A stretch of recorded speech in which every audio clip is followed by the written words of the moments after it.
such highly professional people. Makes my job a lot better.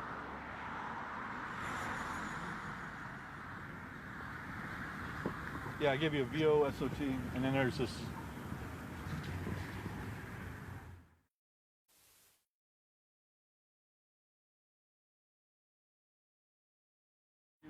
Later. Roll that beautiful beam footage.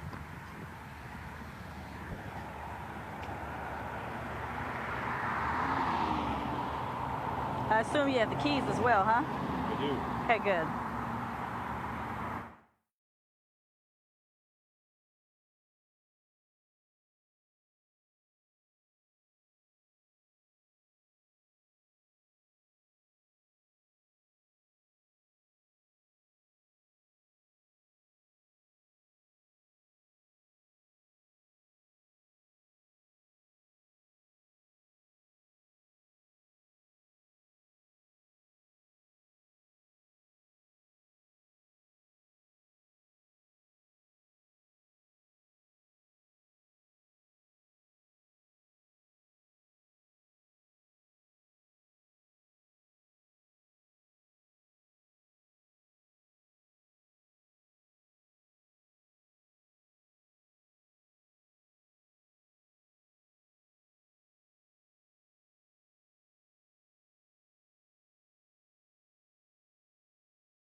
Just about 90 minutes ago, you can see hazmat crews busy trying to clean up the mess. Now, this is happening at the motel right across the street from the very popular Oasis restaurant in St. Augustine Beach. Deputies were called when someone spotted a child wandering around without supervision.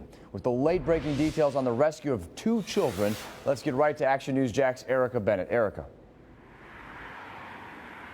America's Best Value Inn has been a hot spot for spectators all day long. Both pedestrians and drivers couldn't help and stop and stare as crews worked to get a meth lab cleaned up in a room on the 2nd floor behind me. Even scarier, 2 small kids, as you said, had to be rescued and taken to safety in result of it.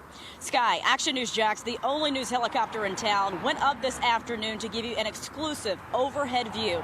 It showed evidence being brought out of one of the rooms and crews in white suits decontaminating hazardous materials.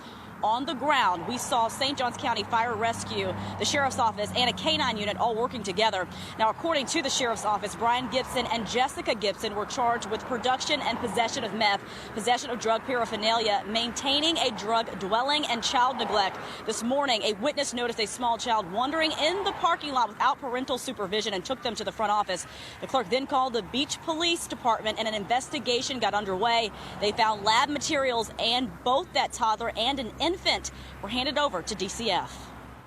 It's not good for anybody. It's not good for anybody. Those poor kids. Yeah, they don't have a good beginning in life. Coming up at 6, I'll tell you and show you some of the tools that the Sheriff's Office has been using to combat meth, which has been a big problem in this county as of late. For now, reporting live in St. Augustine Beach, Erica Bennett, CBS 47, Action News Jax.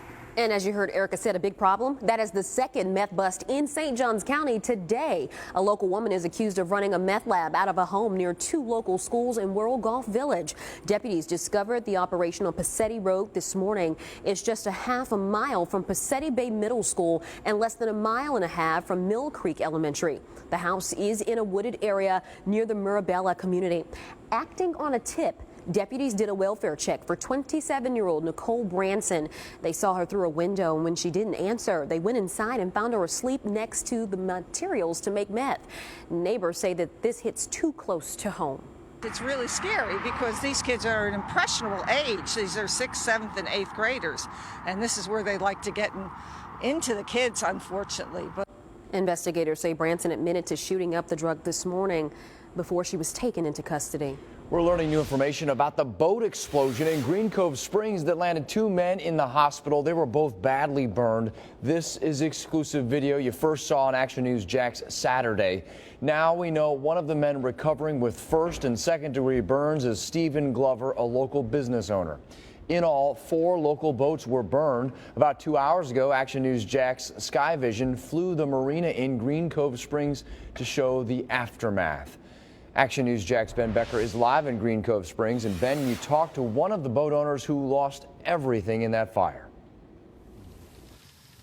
That's right, John. You can see right here the police tape is still up from this fire that happened on Saturday. And take a look at this boat slip.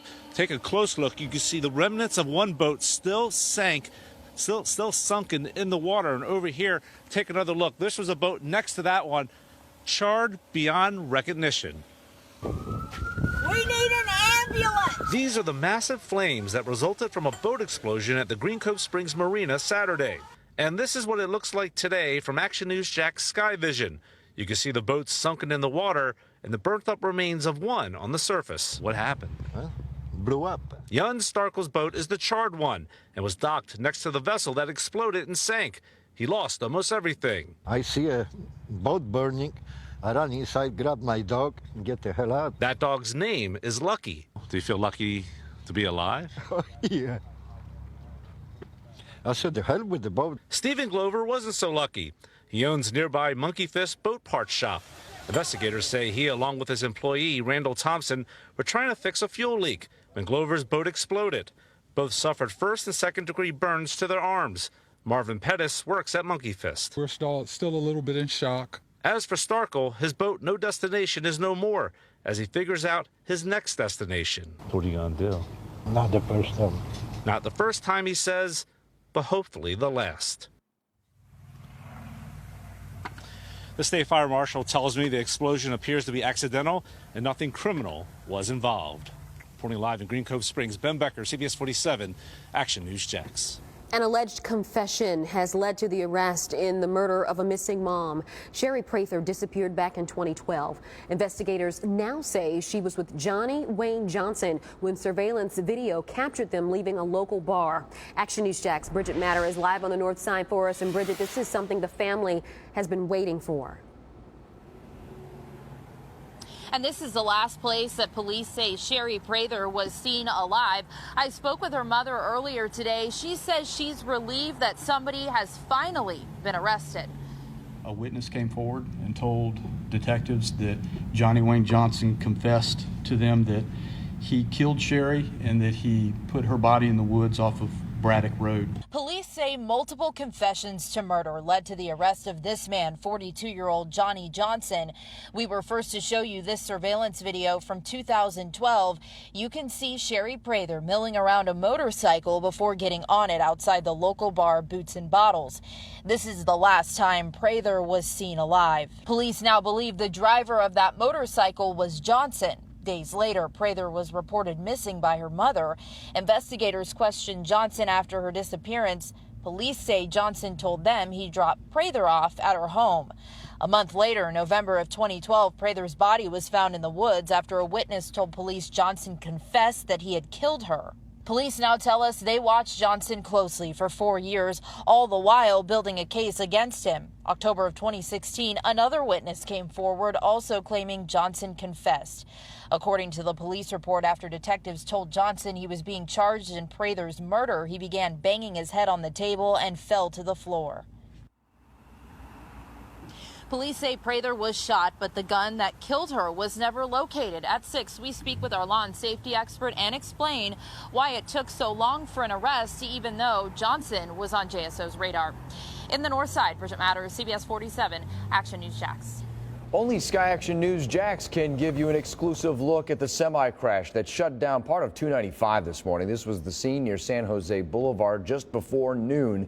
According to FHP, the driver of the gray Honda tried to switch lanes on the West Beltway when it clipped the Nissan, and that's when the Nissan was thrown across the median into oncoming traffic, colliding with the front of that semi.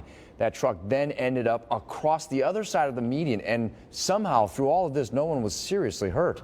The family of the young woman who fell off the back of a motorcycle and died says they're trying to make sense of this accident. Investigators say the 22-year-old Teal Star was hit by a car on 295 near Bay Meadows. Action News Jax Amber Kriska is live on the south side, and Amber, friends tell you she was just starting to get her life back on track. That's right, and they say she was actually out for a ride with her new boyfriend right here on 295. Friends say this was the happiest she's been in a long time after getting into some trouble. She was on the right track and excited about the future.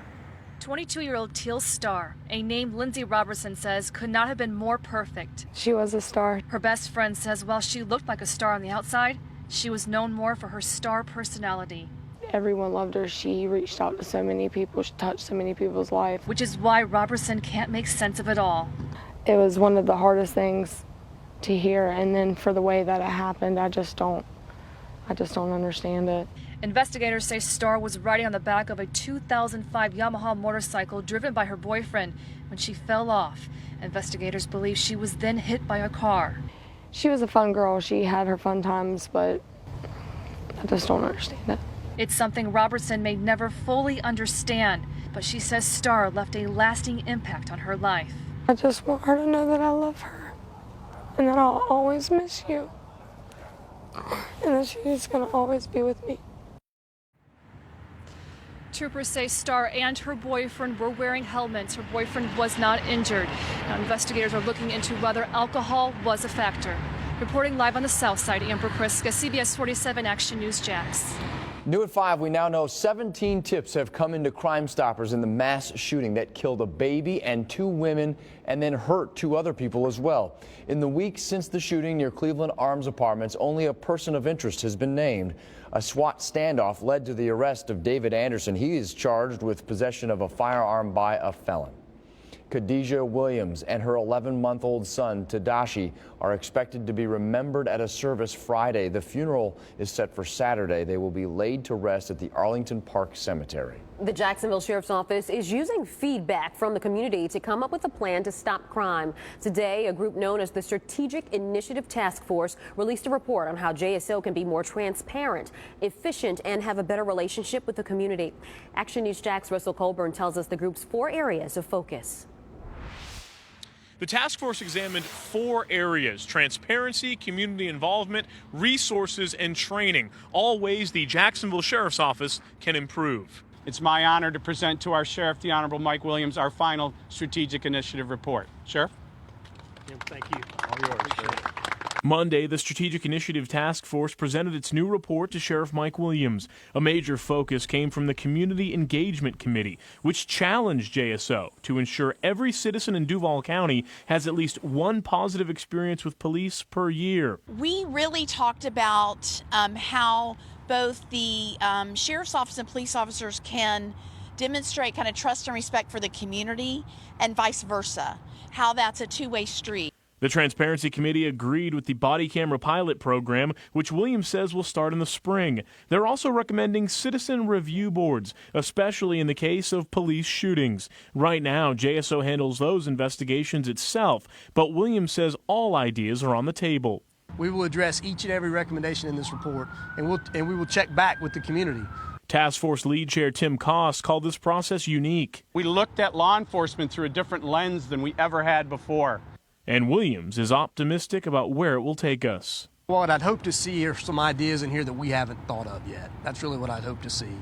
Something new that we can implement that again, will help us improve our agencies. Sheriff Mike Williams is going to be reviewing that report, and he wants to have a plan in place by late February or March. Reporting downtown, Russell Colburn, CBS 47 Action News Jax. And if you would like to read the full report, we've made it easily accessible on the Action News Jax mobile app.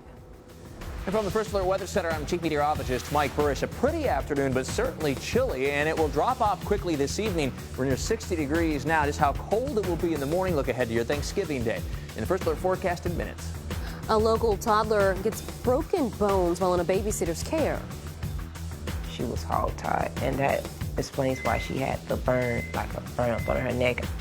Why this local mom says the person convicted in this case may not have acted alone. Local veterans say VA choice is still a failure. Action News Jax investigates a major change that's coming to the local program and a new push for action for local vets. We have a live look right now at breaking news on the Dames Point Bridge. This is from Sky Action News Jax, the only news chopper in town. That crash in the southbound lanes causing at least a 4-mile backup. We're continuing to follow this breaking story. We'll have the very latest for you throughout this newscast. Stay with us.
We continue to follow breaking news on the Dames Point Bridge. You're taking a live look now from Sky Action News. Jax, this appears to be a fuel truck or some sort of semi out there. Pulled off on the side of the road. It has flattened tires, and then there's a flipped pickup truck on the southbound lanes of the Dames Point Bridge. Cars are allowed to go through right now on the center lane only, but there is still a 4-mile backup, if not more at this point. And Action News Jax Philomato, he's stuck in this backup too. He sent us these photos showing that truck you see there on its roof. There was no wrecker on the scene just yet. We're expected to take several hours for this whole thing to get cleared up. We'll continue to bring you updates throughout this newscast. Local veterans still in limbo waiting to see a doctor. Action News Jax investigates problems in the program that was supposed to reduce wait times. Action News Jax Paige Keldon spoke to veterans who say despite changes, the VA choice system does not work. Paige. Yeah, John, VA Choice, or HealthNet, is what it's called in Jacksonville. Veterans tell me it's harder to get service through them than it is their VA doctor. In fact, one man I introduced you to 9 months ago is still waiting for care. When VA wait times soared nationwide, Congress created the Choice Program, allowing veterans to go outside the VA for care. And you're saying it's just as hard to get? It's worse. It's worse to me. Thomas Leonard, a disabled Army vet, tells me he was referred to an orthopedic surgeon through HealthNet last December. When we spoke to him in February, he still didn't have an appointment. Now, fast forward another 9 months, Leonard is still waiting. It's aggravating. Tom Wisniewski is director of the North Florida South Georgia Veterans Health System. We have a veteran that we spoke with back in February who was having difficulty getting shoulder surgery authorized through VA Choice. He is still waiting 10 months later. What's your reaction to that? Well, certainly that's unacceptable to have to wait that long for access to care. In our previous report, I called HealthNet for answers, but received a puzzling response. So you can't even tell me if you keep track of the number of people enrolled in the local HealthNet or how long it's taking for an appointment? A spokesman for HealthNet admitted the numbers probably exist, but refused to provide them. I've learned HealthNet may soon have some competition. Its contract ends next year, and the VA is demanding one big change. It is our intent to remove the scheduling process from anyone that wins the contract. So by removing that extra layer of bureaucracy, Wisniewski tells me the VA hopes to speed up the process. He also promised to look into Mr. Leonard's case to figure out why he seems to have fallen through the cracks. In the newsroom, Paige Kelton, CBS 47 Action News Jax. Right now, President Donald Trump is in New York City meeting with more potential candidates for his cabinet. The gold elevator doors at Trump Tower open to a steady stream of candidates being considered for Trump's administration. Among them, former Massachusetts Senator Scott Brown, a potential choice for Secretary of Veterans Affairs. Obviously going to take my application or interest under consideration. I'm glad that he called. And he's going to obviously meet other folks, and we should know, I would think, probably after Thanksgiving. Over the weekend, Mr. Trump also met with New Jersey Governor Chris Christie and 2012 GOP nominee Mitt Romney, a contender for Secretary of State. The transition team has about 4,000 federal jobs to fill before Inauguration Day. Right now, the first major snowstorm of the season is sending high wind and heavy snow across the East Coast. Sunday, western New York was blanketed with more than half a foot of snow. The massive shift in weather was caused by the first significant lake effect storm of the season. It dropped more than a foot of snow in some parts of the region. Pre-holiday travelers should expect delays, especially up there.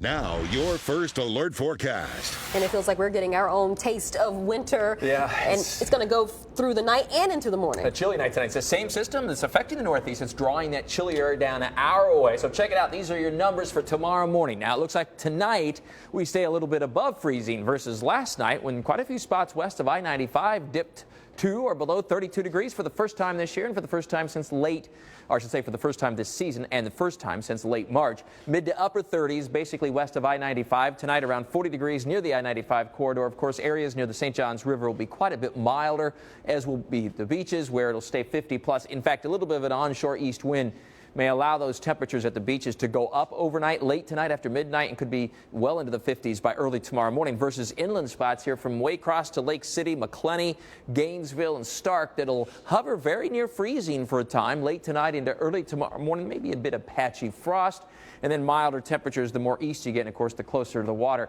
Here are those numbers from this morning. It's rather impressive, actually. Yulee at 29, the International Airport at 30, the west side of Jacksonville all the way down to 28. That takes care of mowing the grass for some spots here, right? McClenny at 29, Lake City at 32, as far south as Palatka touched 30 degrees. Southeastern Georgia, some inland spots around 30 early this morning. Then you get closer to the coast and it was mid-40s. It'll be on average, it's a few weeks yet before the beaches have their first freeze, if not waiting until the end of the month, end of December, that would be. 5 sweep first alert Doppler HD is dry across the area now. It will be a clear evening. Beautiful sunset here at Fernandina Beach right now. The temperature of 63 degrees, no wind, so at least we aren't battling a wind chill tonight. But boy, grab that sweater and a jacket, coat, as it will drop off quickly by 7 o'clock this evening. Sunset now in just a few minutes. So 7 o'clock, it's already near 50. Mid-40s by 9 p.m. and low to mid-40s by 11 p.m. Chilly start tomorrow morning. In your hour-by-hour forecast, so keep that jacket and sweater and coat handy.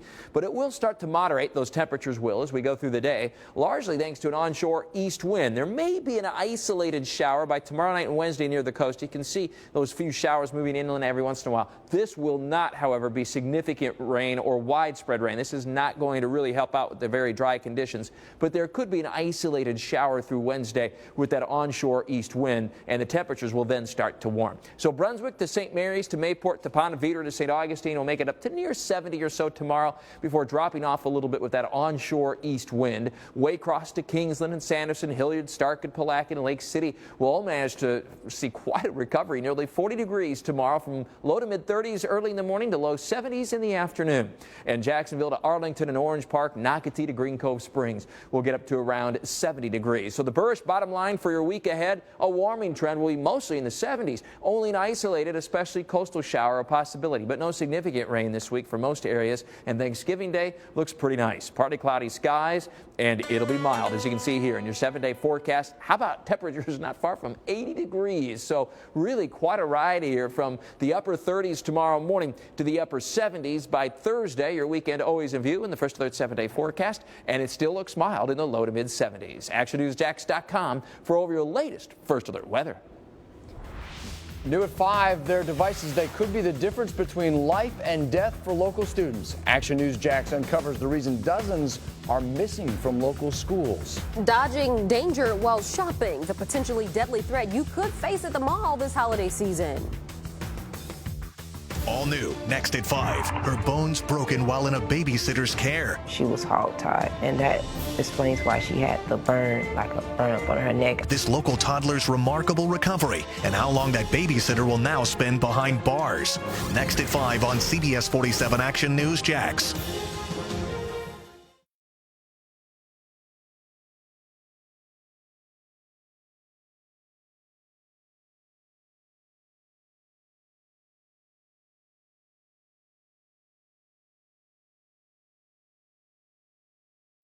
I think I started off. Okay, Yep. 3, 2, 1.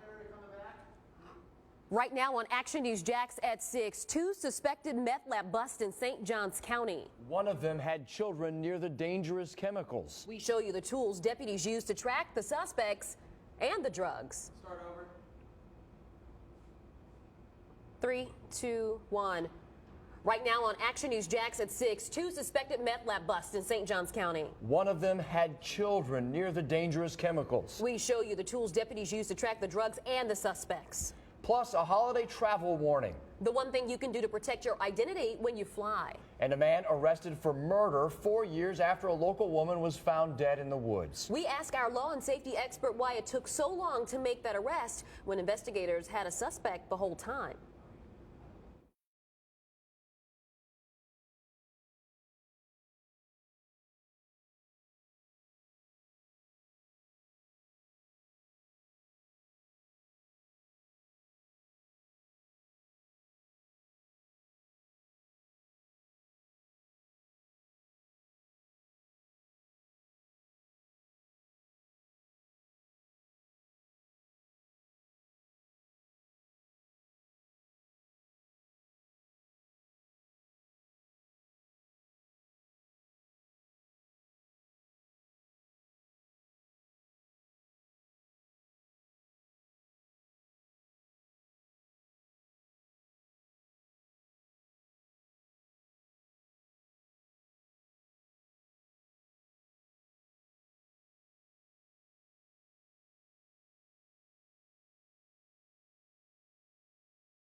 Surprising new numbers show how dangerous it can be to walk through a parking lot. Action News Jack's Romney Smith reports as 137 million Americans plan to go shopping this week.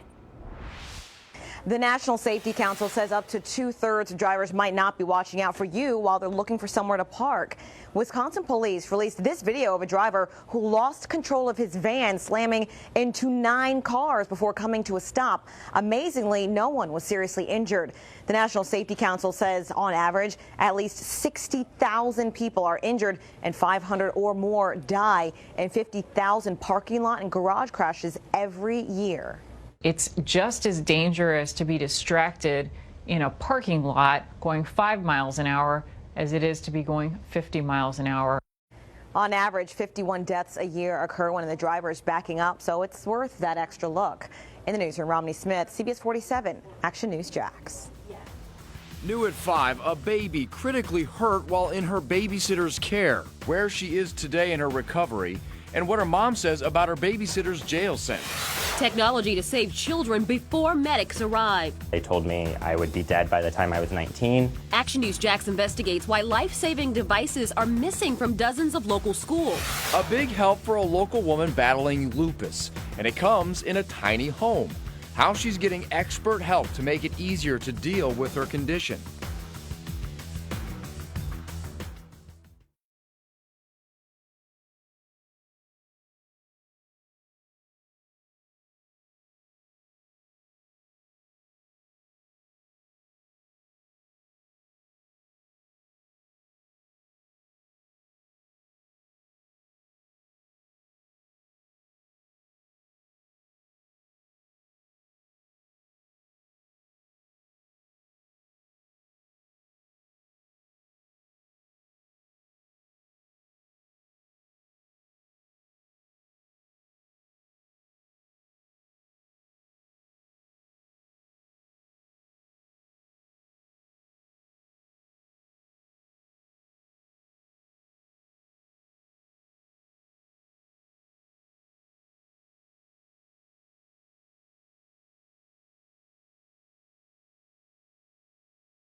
All right, we're following 2 breaking stories right now. First, local pastor Kenneth Adkins is now facing 6 new charges. That brings his charges to a total of 8. In August, we told you that Adkins is arrested for child molestation in Brunswick. This new indictment suggests that Adkins also made a phone call from the Glynn County Jail in an attempt to influence a witness. We just got our hands on these new documents. We're going through them right now, and we will bring you a live report on Action News Jax at 6. The second breaking news story we're following right now, this is a live look at Sky Action News Jax on 295, the southbound lanes at Dames Point Bridge. You can see a lot of activity and a large backup. That southbound traffic is backed up for 5 miles all the way back to Alta Drive. And this is just a mess here. You see people pulling off to the side. If you know somebody heading that direction, give them a call. Tell them to get out of that section of town right now if they can. We're going to continue to follow this backup and the crash as tow truck drivers are headed to the scene right now. We've been told we'll keep an eye on this backup and keep you posted. A 7-month-old's baby left with broken bones and life-threatening injuries while in the care of her babysitter. These are pictures of baby Bella Baker in the hospital. A year later, baby Bella is improving. Her babysitter is in jail. New at 5, Action News Jax Jenna Bourne spoke to her family, and Jenna, Bella's mother says her baby may have been hogtied. That came up during the sentencing hearing for the babysitter who is the mother's cousin. This is where her cousin is now, serving out the beginning of her 8-year sentence. But Bella's mother tells me justice may not have been fully served. Not only is baby Bella Baker taking steps that doctors thought she might never take, she's a step closer to justice. 8 years is a long time to be away from your kids, I know, but I almost lost my daughter due to her not being responsible. This is what Ashley Irvin's baby girl looked like after Irvin's cousin, Tervonda Rock, took her to the hospital. Bella's arms, legs, and clavicle were broken, and her brain was swelling, causing seizures. It came out in court that she may have been hogtied. It's disgusting. It's sickening. Rock told JSO Bella fell down the stairs while she was babysitting her, but the child protection team said that didn't add up. Rock was originally charged with aggravated child abuse and child neglect, but the state dropped the abuse charge because there wasn't enough evidence that Rock is the one who hurt Bella. Irvin says her cousin may be covering up for someone else, and that person who hurt her child is still out there. Still out there living life normal. I don't hate her. You're always supposed to forgive, but I won't forget what she did. Irvin tells me her cousin has never offered any explanation for what happened other than saying the baby fell down the stairs and has never apologized. Reporting live downtown, Jenna Bourne, CBS 47, Action News Jax. 4 police officers across the country were shot within 24 hours. The search continues in San Antonio, Texas, for the suspect accused of shooting an officer during a traffic stop outside of police headquarters there. Outside Fort Myers, an officer was shot in the shoulder while sitting in his car at a traffic stop. He is expected to be okay. 2 Missouri officers were shot. 1 officer is in critical condition. The other is expected to live. We asked Sheriff Mike Williams about their training for when shots are fired. Where we are constantly, and have been for years, short-staffed, and guys are working call to call to call. Well, in doing that, sometimes you forget the little things that can keep you safe in a shift. The Fort Myers suspect was taken into custody, and the gunmen in Missouri were shot and killed by police.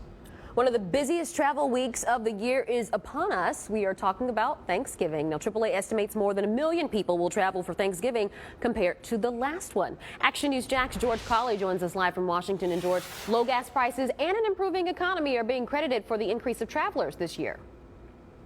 Absolutely. Yes. Good evening. And for anybody that is planning on driving this Thanksgiving holiday, you're going to want to plan ahead because there should be a lot of cars on the road. We came in on Friday and hopefully beat most of the traffic.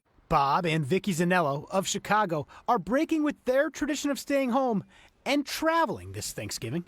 And we normally don't do that, but our kids are here from out of the country. The Zanellos are not alone. It is definitely going to be a busy traveling season this year. AAA estimates 49 million Americans will travel more than 50 miles away from home this holiday. Those numbers are the highest that we've seen since 2007 and 1 million more than we saw last year.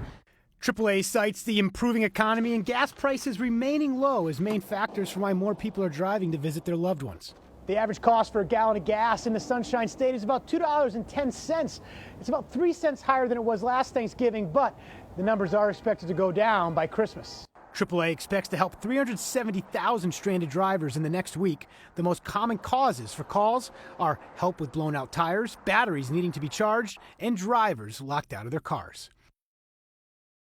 Now, with all those causes in mind, you're probably going to want to get your car checked if you can before traveling. We're live in Washington. George Colley, CBS 47 Action News, Jax. The Jacksonville International Airport is preparing for Thanksgiving with more parking for travelers. Starting Wednesday, Economy Lot 3 at JIA will be open for extra parking. It'll cost a flat fee of $20 to park, and then you can leave your car there until next Wednesday, November 30th. The lot opens at 6 a.m. on a first-come, first-served basis. Free shuttle service will also be available. A new survey by doctors in Florida found that 1 in 4 vacations includes a trip to the ER. Researchers recommend carrying key medical information on your cell phone in case you find yourself in the emergency room. They also suggest keeping refilled prescriptions in carry-on luggage and getting travel insurance. The items inside Jacksonville's University Club will be auctioned off next month. Action News Jax first told you about the club at River Place Tower closing back in September. The Daily Record reports that artwork, antique furniture, 2 flat-screen TVs, and other items will be auctioned December 3rd. University Club will close its doors for good on December 20th. Amazon has filed building permits for a second fulfillment center in Jacksonville. The new jobs it could possibly bring to the River City and where the center would go. A surprise gift for a local family comes early. The reason several local entrepreneurs are giving this mom and son the extra push they need.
A local quadriplegic teen will now be able to get around easier thanks to several local entrepreneurs. Action News Jax Lorraine Inclan shows us how a surprise gift is opening new doors for the boy and his mom. Suzanne Free was so overcome with emotion she couldn't even speak. All these people, balloons, and cameras were here for her and her 18-year-old son Anthony, who's living with cerebral palsy. It was a surprise 4 to 5 months in the making. The big reveal, this wheelchair-accessible van that will now change their life for the better. I'm just so surprised about this and so grateful that there's so many wonderful people out there that actually care.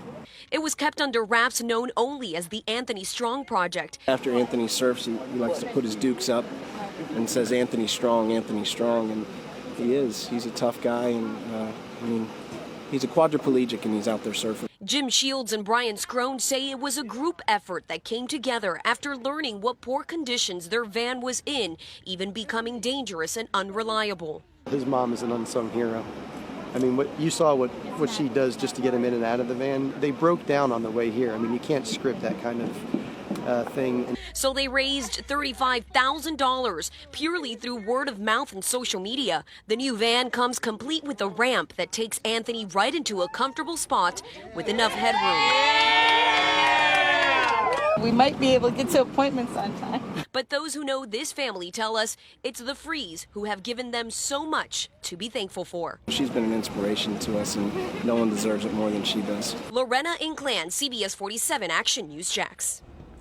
A man arrested for the murder of a local mother 4 years later. We asked our law and safety expert why the arrest of that suspect took so long when he was on investigators' radar from the beginning. I'm Chief Meteorologist Mike Burrish in the First Alert Weather Center. We're tracking your Thanksgiving Day forecast and the tropics. We have auto that has developed in the Caribbean in your First Alert forecast.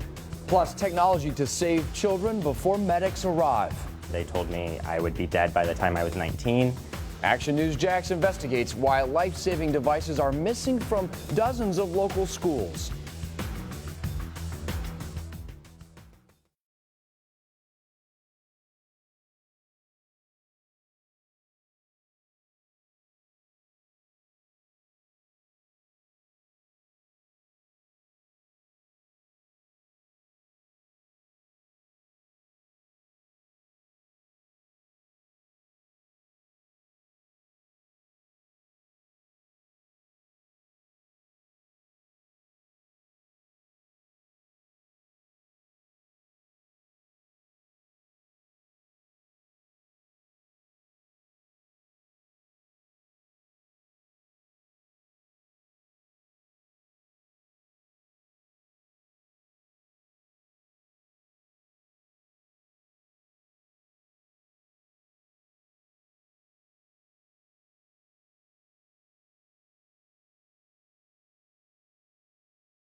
All right, we have an update now to the breaking news we've been following for quite some time now. We can show you, first of all, the program box here. We got one on the left. We got live look from the DOT camera. Southbound traffic on the Dames Point 295 coming at you. You can see the middle lane is the only one open. The update is that the wreckers are on scene.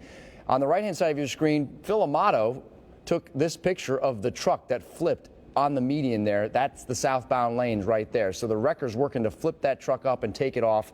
We think it'll probably be another half hour or so. Meanwhile, traffic backup is growing. About 10 minutes ago, it was 5 miles at Alta Drive. It's now up to Pulaski Road, so it's 5 miles and growing. It's actually bigger than 5 miles right now. So we're going to continue to watch this. Again, the wrecker's on the scene. That's the good news. So hopefully it'll be cleared up here in the next half hour or so. We'll keep an eye on it.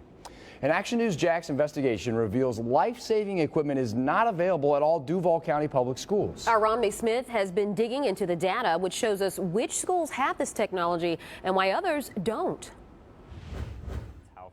Joe Meyer grew up loving sports, especially baseball, but his plans to play disappeared during a sports physical. I had to grow up pretty quickly. There were lots of doctor's appointments, lots of different diagnoses that I had for a year where they told me I would be dead by the time I was 19. Meyer has a congenital heart defect. My heart rate would shoot up in the middle of class. I would get chest pains. I would be slipping in and out of consciousness. Joe attended a private school with an AED, a life-saving device that can deliver an electronic shock to save a person's life.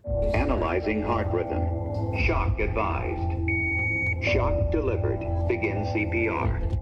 The Duval County public school system has them in every high school and alternative school except for one. Every middle and K-8 school also has at least one AED. But when you look at elementary schools, only 15 have the life-saving devices right now. That leaves nearly 99 schools in the district without them. 2 K-6 schools also don't have them. Maybe the PTA, a private donor, a parent that's connected to the school donates it, and that's why some of those schools have it. Public schools in Florida are not required to have AEDs. Dr. Vitti tells me that one of the challenges is finding $150,000 within the budget to pay for 100 AEDs for the rest of the schools. District funded, I think that we are doing the right thing with a finite amount of resources, and I think parents should be assured that by the end of next year, it'll be in all of our schools district-wide. The school district ensures that medically fragile students have an AED in their school. Dr. Vitti tells me half will be installed by the end of this school year, and the other half of the AEDs will be installed by the end of the 2017-2018 school year. There are people like me in all those schools who have that same fear every day. So, that fear was kind of suppressed a little bit by knowing that I had the AEDs. And just in the last few days, we learned the school system will be speeding up the installation of AEDs in schools. Within the next 2 weeks, 50 will be added to elementary schools. Reporting on the South Side, Romney Smith, CBS 47, Action News Jax. And you can find out if your child's school has an AED. Just visit actionnewsjax.com. All right, we're following some more breaking news. A 6.9 magnitude earthquake just hit off the coast of Japan within the last hour or so. A tsunami warning for waves up to 10 feet has been issued. People along the coast of Fukushima are being asked to move to higher ground. This is some of the first video from the scene. The trucks there are shaking dramatically. And our digital team is looking through social media right now for more video out of Japan. Stay with Action News Jax for continuing coverage. And Mike, we've been following this. Of course, you made us aware of this as well as we were on the news right at 5 o'clock. I've been tweeting it out at Mike First Alert. There's actually images now of the tsunami coming ashore, which so far has not been real severe. There's been estimates that it could be as high as 10 feet. That has not occurred yet, but there may be some bigger waves yet to come. So for us, the story is, believe it or not, the tropics tonight. You would think it's over, right? Well, it's not quite. Technically, the hurricane season goes another couple of weeks, and lo and behold, look what we have over the Caribbean. We gave you the first alert on this, actually, going back many, many days. We've been talking about the Caribbean for a couple of weeks as a potential hot spot for development, and finally here, this system has become organized enough, first to become a tropical depression early this morning, number 16, and now Otto. You can see a frontal boundary here. This band of clouds is simply the cold front that moved through it's actually from one last week. It's been stalled out now. And on the southern end of that, this is pretty classic for this time of year. You'll sometimes get tropical development. This low pressure has been festering here, if you will, and now has become a tropical storm. But this is going to head westbound, so this is certainly no problem for Florida or any part of the U.S. In fact, most of the Caribbean, especially the northern and eastern islands, you're okay. So if you're traveling to Jamaica or Cuba or perhaps the eastern parts of the Lesser Antilles here, you're fine. But parts of Panama, and particularly Costa Rica and Nicaragua and Honduras, will be an area where there could be some problems with this storm. In fact, it's expected to intensify and could, believe it or not, become a hurricane here in the last 10 days of the hurricane season, with a movement generally toward the west. And then once over the mountainous terrain, it would weaken. And then with any luck, that's going to be it for the tropical season 2016. 5-Sweep First Alert Doppler HD is dry across the area. No surprise there. Man, has it been dry for a while. And you know what? I don't see any significant rain anytime real soon. Going back to October 17th, officially at the International Airport, we've had but 200ths of an inch of rain, barely measurable. That's the driest such period on record. From the 17th of October to today, we've never been any drier. The closest is 1940 at 0.09 of an inch of rain. So we could use a good soaker. The pattern looks more active in the very long run, and by that I mean about a good 10 to 12 days out. But until then, the fronts that move through will only produce minor amounts of cloud cover, if any, not to mention rainfall. And there will be a little bit of an onshore wind. So you see this green that pops up every once in a while near the coast. We could get a shower or two that try to come ashore late tomorrow night into Wednesday. You can see that green every once in a while. But it's not widespread and it's not significant. So a shower or two, especially tomorrow night into Wednesday, possible in this pattern as the winds start to come in off the Atlantic. But it's not going to be a lot of rain, that's for sure. Certainly will not help out the dry conditions. Now, the good news is that makes travel pretty easy. So your Wednesday, big travel day, right? Florida is just simply warm, balmy, partly sunny skies, 70s and 80s. We head northward a little bit. If you head I-295 north to Atlanta, you're okay, partly cloudy skies and in the 60s. But farther to the north and west, Birmingham to especially Nashville, it gets wet. So farther north and west from Jacksonville, wetter. The I-95 corridor, on the other hand, though, looks nice, partly cloudy skies. And then farther to the north here, rain for Indianapolis and Chicago and Cleveland and perhaps Pittsburgh, while that I-95 corridor stays dry all the way up into New England. So overall, it's pretty good travel conditions on Wednesday, leading to a very nice Thanksgiving Day right here in Jacksonville, northeastern Florida, and southeast Georgia. Partly cloudy skies. Temperatures in the morning will be in the 50s, and in the afternoon, close to 80 degrees. It will be a warm Thanksgiving Day, as well as Friday, right on into your weekend. As we look ahead here to Saturday and Sunday, the temperatures drop slightly, but not much. So there's your warm temperatures. Saturday and Sunday always in view in the First Alert 7-day forecast, still in the low to mid 70s. ActionNewsJax.com. It's all of your latest First Alert weather information round the clock. 4 officers shot in the line of duty in just 24 hours. We asked Jacksonville Sheriff Mike Williams about the recent violence and the steps that he's taking to protect local officers. A big help for a local woman battling a life-threatening illness is coming in the form of a tiny house. How her new home will make it easier for her to deal with her condition. All new, next at 6, your private information exposed every time you fly. Action News Jax investigates how thieves are lifting your info right from your boarding pass and the one thing you can do to stop them. Next at 6 on CBS 47 Action News Jax.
What to Watch, brought to you by Ashley Home Store.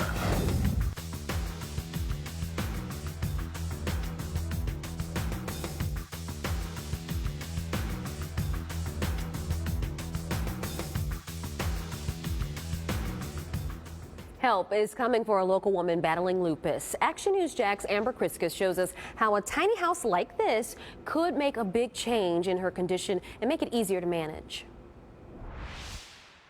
It's not easy being upbeat in my position every day. Life hasn't been the easiest for Kimberly Dixon. For more than half of her life, she's been dealing with some kind of medical issue, from lupus, blood clots to infections. And about 9 years ago, she was diagnosed with pulmonary arterial hypertension, a disease that can lead to heart failure if left untreated. It has done a number on me. She has a hard time walking, and she can barely use her hands. I have a hard time doing everyday things. But one day she experienced just this glimmer of hope. As she was watching a home makeover show on HGTV, she saw a man named Derek Harris from North Carolina building a tiny house, and she felt compelled to call him, even though she knew nothing about this man or his work. So she called him up. He said I could make it exactly the way that you would need it. Dixon says Harris knew nothing about her. He was touched by her story and wanted to help. The tiny house will be made just for Dixon, handicap accessible with safety features. If I don't get out of bed, it alerts my family members that I hadn't even got out of bed. It could even tell them if I haven't eaten. It's a small blessing that's making a big impact in Dixon's life. He's making it so that I can live however many days safely with my grandchildren and make memories. Reporting in Jacksonville, Amber Kriska, CBS 47, Action News Jax. And Dixon says that this tiny house will be his first in Jacksonville. And she says while Harris is helping out as much as he can, there's still a lot of money needed to help build it. If you would like more information on how you can help, go to our website, actionnewsjax.com. This past weekend, St. Augustine hosted the Tiny House Festival. This is some video from inside one of the homes from Diane Leon, who's a travel writer from St. Augustine. You can take a look through one of the several Facebook Live videos on the Action News Jax mobile app. Jacksonville's Museum of Science and History is celebrating 75 years with a new look. Saturday, workers took down the old MOSH letters on the building and later put up a new sign. Officials tell us it's part of refreshing their brand. The change was celebrated with the MOSH Bash on the rooftop. Vets at the University of Florida are looking into an alligator CT scan to see if the larger reptile has cancer. Casper went under the procedure over the weekend. Zoo experts say the albino gator has a history with melanoma and has been acting strange recently. 18 months ago, they had to remove a cancerous mass off of his back. Now they want to make sure he's cancer-free. The Budweiser Clydesdales will be trotting through the River City tomorrow. They'll be at the brewery grounds in North Jacksonville until Sunday. Guests can go, interact, and also get their photos taken.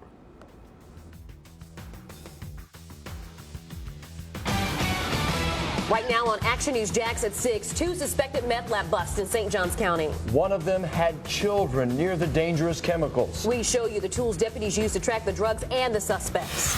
Plus a holiday travel warning. The one thing you can do to protect your identity when you fly. And a man arrested for murder 4 years after a local woman was found dead in the woods. We ask our law and safety expert why it took so long to make that arrest when investigators had a suspect the whole time. Now, CBS 47, Fox 30, Action News Jax at 6 begins with breaking news. That breaking news, controversial pastor Ken Atkins is facing 9 new charges tonight that include influencing a witness. Action News Jax Michael Yoshida is in the newsroom with that brand new indictment. Tanika, I've been reading through this indictment. It adds several new charges to the ones filed in August against Ken Atkins, who was arrested for child molestation. That alleged abuse happened at Atkins' church office in Brunswick between 2009 and 2010. According to the indictment, Atkins made a phone call from the Glenn County Jail trying to intimidate the witness. The indictment says Atkins threatened to reveal secrets about the accuser's friend if he didn't reach out to him. Atkins has been held without bond since his arrest. Action News Jax is headed to Georgia right now to interview Atkins' attorney. We'll bring you the very latest starting tonight at 10 on Fox 30. Live in the newsroom, Michael Yoshida, CBS 47, Fox 30, Action News Jax. We're also following breaking news in North Jacksonville. Let's take a live look now at the Dames Point Bridge. This is from a DOT camera. Traffic you can see backed up in both directions. That's because a pickup truck flipped and it landed on the concrete median. You can see those yellow flashing lights there. The wrecker arrived about 20 minutes ago. Now, Sky Action News Jax was over that scene for about an hour. This is exclusive look right now at the 5-mile backup in the southbound lanes. Cars only able to go through that center lane right there. Now, again, that truck flipped, as you can see, landed on its roof. Right now, we're still working to get any word on injuries from this crash. But again, we're expecting traffic delays for at least another half hour. Tonight, 2 small children are in DCF custody. Their parents suspected of operating a meth lab at a St. Johns County motel. This is exclusive video from Sky Action News Jax above the St. Augustine Beach Motel as hazmat crews were cleaning it up. Deputies responded after they say one of those children was found wandering around the parking lot alone. Action News Jax Erica Bennett is live. And Erica, deputies say a baby was found inside a room with those chemicals. Witnesses were surprised and shocked to know that 2 little ones were exposed to the meth lab underway in a second-floor room behind me. We were here as hazmat crews worked to get the hazardous materials cleaned up. Sky Action News Jax, the only news helicopter in town, went up this afternoon to give you an exclusive overhead view. It showed evidence being brought out of one of the rooms and crews in white suits decontaminating hazardous materials. On the ground, we saw St. Johns County Fire Rescue, the Sheriff's Office, and a K-9 unit all working together. According to the Sheriff's Office, Brian Gibson and Jessica Gibson were charged with production and possession of meth, possession of drug paraphernalia, maintaining a drug dwelling, and child neglect. This morning, as we said, a witness noticed a small child wandering in the parking lot without parental supervision and took them to the front office. Crews found lab materials, and both that toddler and an infant were handed over to DCF. St. Johns County uses something called CLET, the Clandestine Laboratory Enforcement Team, which is sent out to dismantle and remove items in a meth bus. Commander Chuck Mulligan says their proactive policing is working. For now, we have seen a decrease in the numbers, and that's something that we're all thankful for, and hopefully some of these individuals are getting the treatment they need. The proof is in the numbers. I asked the Sheriff's Office about some of the meth busts that they've had in the past couple of years, and I'm told that in 2014 they had 17 meth lab incidents. As of the past 12 months, that's gone down to 9. Reporting live in St. Augustine Beach, Erica Bennett, CBS 47, Fox 30, Action News Jax. And that's the second meth bust in St. Johns County today. A local woman is accused of running a meth lab out of a home in World Gulf Village. Deputies discovered the operation on Passetti Road this morning. It's just half a mile from Passetti Bay Middle School and less than a mile and a half from Mill Creek Elementary. The house is in a wooded area near the Mirabella community. Now, acting on a tip, deputies did a welfare check for 27-year-old Nicole Branson. They saw her through a window, and when she didn't answer, they went inside and found her asleep next to all the items used to make meth. Investigators say they've arrested the man accused of killing a local mom and dumping her body in the woods. We first told you about the disappearance of Sherry Prather in 2012. Today, Johnny Wayne Johnson was charged with her murder. As Action News Jax Bridget Matter reports that Johnson has been on the police radar for the entire time. I spoke with Prather's mother earlier today. She tells me she's relieved that an arrest has finally been made in her daughter's case. 42-year-old Johnny Johnson was on JSO's radar for the last 4 years after he told police he gave Sherry Prather a ride home from Boots and Bottles in 2012. Action News Jax was first to show you this video of Johnson and Prather on his motorcycle. It's the last time Prather was seen alive. Days later, her mother reported her missing, and Prather's body was found a month later. Police say around that time, a witness claims Johnson confessed to Prather's murder. Johnson was questioned but never arrested until now. Our law and safety expert Dale Carson tells us investigators will usually wait until they feel confident enough to take the suspect to trial. The credibility of that initial witness was somewhat at issue. Otherwise, they would have used that information to cause the arrest. Carson believes the second witness who came forward claiming Johnson confessed helped with the arrest. Police say they never found the gun used in Prather's murder and that Johnson claims he's innocent. Johnson's next court appearance is scheduled for December 12th. On the north side, Bridget Matter, Fox 30, Action News Jax.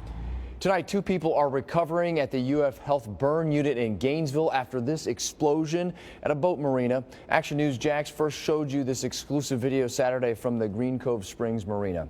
And this is a look at the marina today from Action News Jax Sky Vision. We spoke to one man whose boat was docked next to the vessel that exploded and then sank. He says he lost everything. You feel lucky to be alive? Yeah. I said, the hell with the boat. Well, the victims are Stephen Glover, who owns a nearby boat shop. Both he and his employee, Randall Thompson, were trying to fix a fuel leak when the explosion happened. We're told that both are still in shock, but recovering. You're taking a live look from Jacksonville International Airport on what's expected to be one of the busiest weeks of the travel this year. And already tonight, we're seeing a handful of flights already delayed, with millions planning to travel this week tonight. And Action News Jax investigation reveals that your airline boarding pass is hiding secret information about you. As Paige Kelton shows us, what you do with your paper boarding pass could leave you exposed to identity thieves. You're packed, checked in, a printed boarding pass, and you're ready to roll. This small piece of paper may be your ticket out of town, but it could also be a thieves' ticket to your private information. That's the thing that I guess is a double-edged sword. This barcode gets you through security and onto your flight, but where does it end up? From trash cans to the seat back pocket next to the in-flight magazine. Are you one of those travelers who toss your boarding pass as soon as you're done with it? There we go. There Look you at go. that. Came up in like Seconds. Right. And you can see all that information.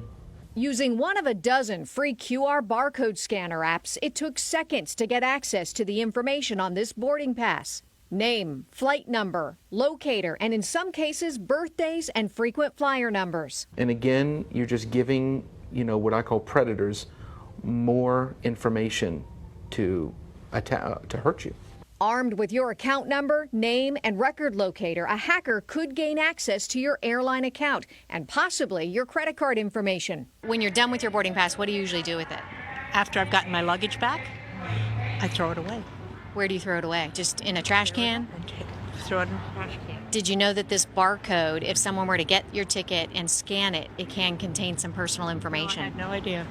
That's pretty scary. Dillinger says instead of ditching your boarding pass as soon as you catch your flight, keep it. And that solves your security problem. Yeah, we first brought you part of this investigation 6 months ago. So what's being done now to protect you? Well, the International Air Transport Association tells me that barcode is standardized so airlines and local governments can get access to your information.